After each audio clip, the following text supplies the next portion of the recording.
Oi, pessoal, boa tarde. Professora de Sociologia. Vou tentar fazer um vídeo rápido aqui, porque eu acho muito importante explicar para vocês o que vocês vão ter que fazer nessa última atividade do segundo trimestre. Vocês vão escutar um barulhinho de outro áudio atrás, mas são das minhas filhas. Enfim, vamos trabalhar com o que nós temos, tá? Então, nessa atividade, nesse texto que eu estou enviando para vocês, tem a continuação do Émile Durkheim, que foi um dos primeiros pensadores da sociologia como ciência, tá? Então, continuando a discussão sobre o Émile Durkheim, ele era precursor do funcionalismo e positivismo, tá? O que isso significa? Que ele acreditava na ideia de ordem e progresso. Olha, se parece com a nossa bandeira, né? Isso quer dizer que as pessoas que construíram a nossa sociedade brasileira, elas também construíram lá no início com essa ideia de ordem e progresso, tá? O que isso significa? Que se manter a ordem na sociedade é possível alcançar o progresso, tá? Então, essa galera, ela compara a sociedade com um corpo humano. Se todas as partes desse corpo funcionarem e cumprirem a sua função, o corpo ele fica saudável, ou seja, a sociedade fica saudável. Se alguma parte dessa sociedade, como um corpo, deixar de cumprir a sua função, como por exemplo a escola, a família, o Estado, o governo, tá? Polícia, ou seja, todas essas partes e muitas outras, se elas deixarem de cumprir com a sua função, a sociedade, que é comparada com o corpo, ela fica doente. Ficando doente, a sociedade ela se torna um caos, fica em estado de anomia, com ausência de regras, tá? Então, para o Émile Durkheim, se cada um cumprir a sua função na sociedade, se cada parte cumprir a sua função, a sociedade ela se desenvolve e funciona bem. Então, ele acredita em uma consciência coletiva. Ele acredita que as pessoas elas têm um pensamento parecido, crenças e sentimentos em comum. Um exemplo disso, o nosso ideal de justiça, o nosso ideal do que é certo, do que é errado, isso faz parte da nossa consciência coletiva, que ou pelo menos a maioria das pessoas acredita. Por isso que é importante para a sociedade também se manter em ordem. Ele também fala de dois tipos de solidariedade, que é importante. A solidariedade é importante para manter a sociedade coesa e funcionando. Ele falou da solidariedade mecânica, que existe em sociedades pequenas, onde as pessoas têm funções parecidas.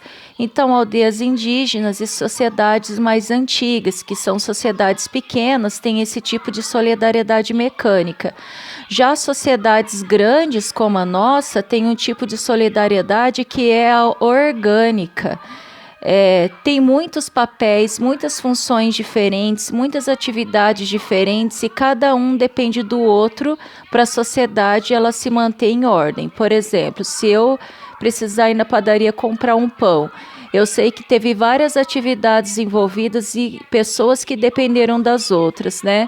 Dependeu do cara que vende a semente, dependeu do cara que plantou, né, o agrônomo que plantou o trigo, dependeu do cara que foi lá às vezes, que é pago só para colher esse trigo, dependeu de vender esse trigo, a indústria que comprou esse trigo e transformou em farinha, e aí depois foi um entregador entregar essa farinha na padaria, e teve o padeiro que fez, e por aí vai, até esse pão conseguir chegar nas suas mãos. Então, uma pessoa depende da outra e isso torna a sociedade harmônica para o Durkheim. Atividade que vocês vão fazer. Na análise do Durkheim, qual a causa da nossa sociedade estar com muitos problemas sociais e em crise? A nossa sociedade está em ordem, ela está coesa? Sim ou não? Se ela não tá, por que que não tá? Então é só voltar o áudio para trás ali e escutar a minha explicação que vocês já vão conseguir responder essa atividade, tá? Rapidamente, continuando, tá? Um outro pensador que foi um dos primeiros pensadores da sociologia foi o Max Weber, da Alemanha, tá? É esse cara aqui da fotinha, esse é o ano que ele nasceu e morreu. Ele tinha uma visão mais compreensiva da sociedade, né? O Marx, ele era um crítico da sociedade capitalista. Para ele, a sociedade capitalista está toda errada, tem que acabar com tudo e começar de novo. Para o Durkheim, que nós acabamos de ver, não tem nada de errado com a sociedade. O que tem de errado é as pessoas, às vezes, que deixam de cumprir com as suas funções, por isso que a sociedade não funciona, tá? Já o Weber, a intenção do Weber é compreender a sociedade, né? Então, para ele, se você entender o que motiva a ação das pessoas, o valor das pessoas, os valores das pessoas, você consegue entender a sociedade e algumas questões e problemas que existem na sociedade. Por isso, o objeto de estudo do Weber foi a ação social. Ação social é qualquer ação que você tome na sociedade que esteja orientada pela ação do outro. Então, uma ação por si só, ela não é uma ação social. Para ser ação social, você tem que agir com base no que você espera que a outra pessoa vai fazer. Você tem que agir pensando na reação da outra pessoa, tá? Por exemplo, então, vamos imaginar ali que tem duas pessoas andando na rua de bicicleta, né? As duas estão vindo, né, em direções contrárias. Elas não estão se olhando, elas não estão se vendo, cada um preocupada com o seu problema e sem querer bate uma bicicleta na outra e os dois caem. Eles só percebem a existência do outro na hora que bateu e caiu. Isso foi uma ação por si só, não foi uma ação social.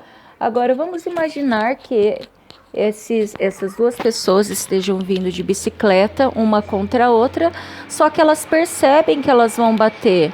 E elas tomam uma ação de tentar desviar para não bater no outro.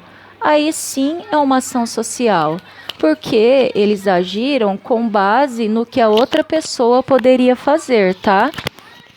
Nem sempre precisa ter uma comunicação. Por exemplo, a minha ação agora de estar gravando essa aula, mesmo que eu não esteja me comunicando com ninguém, é uma ação social. Por quê? Eu estou agindo com base no que vocês possam fazer. O que eu espero que vocês façam? Que vocês escutem esse vídeo com atenção e que entenda a teoria desse pensador da sociologia, tá?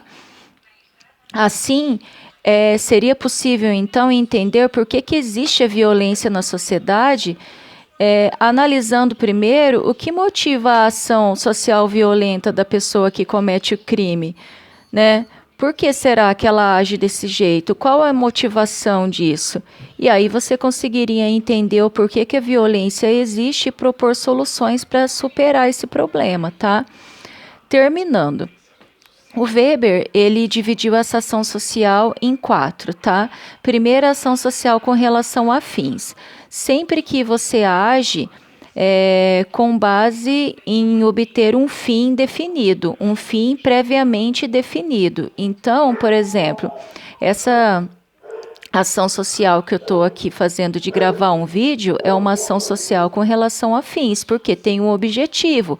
Qual que é o objetivo? Enviar esse vídeo para vocês, para que vocês entendam melhor o texto que eu enviei, tá?